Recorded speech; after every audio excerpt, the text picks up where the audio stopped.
This is the GT40 Extended Range Battery Range Test and Review with Flight Fin mod for installation.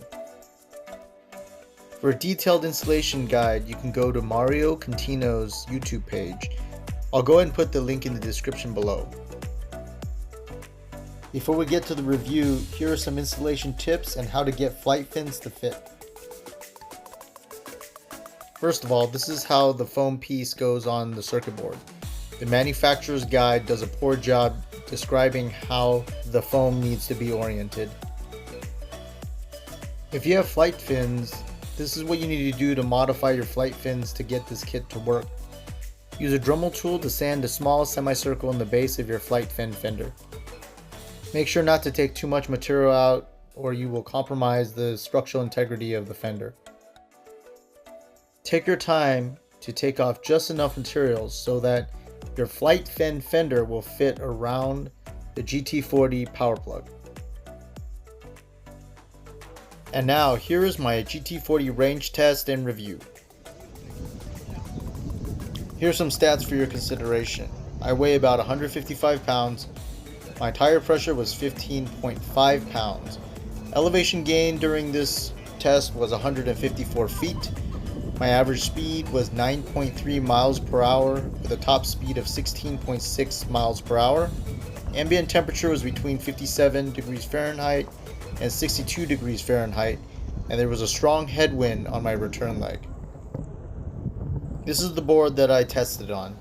I have a Pint with Gemini 5059 firmware with a Quart battery, JW FFM chip, flight fin minis, and the GT40 extended range battery installed.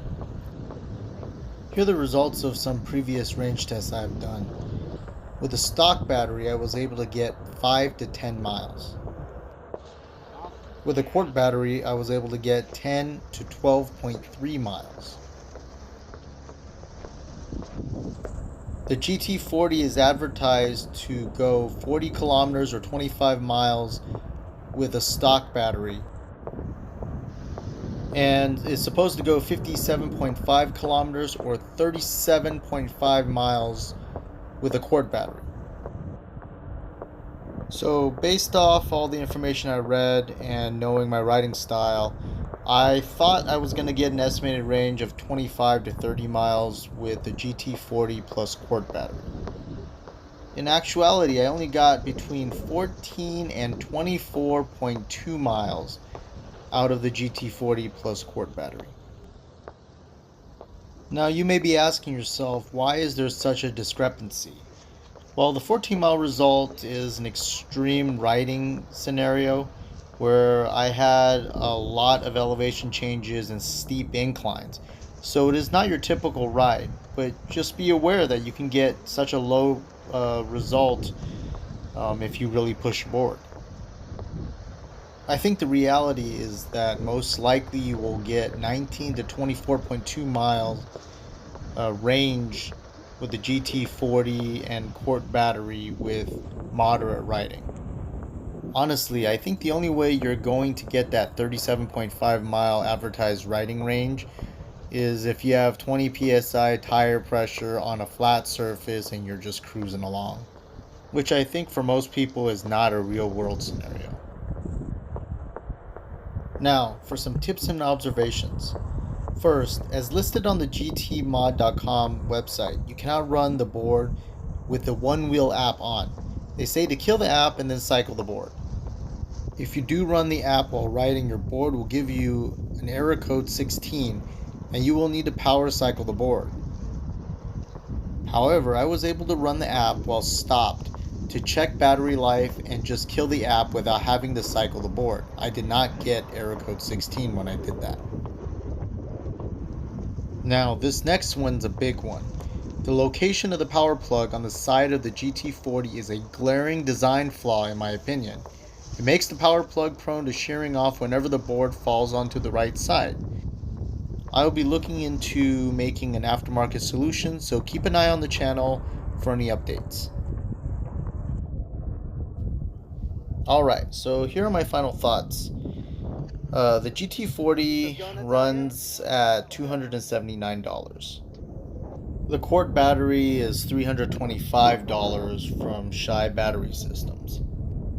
And if you have firmware newer than Gemini 5050, you're going to need a JW FFM chip from JW Batteries, which is approximately $250.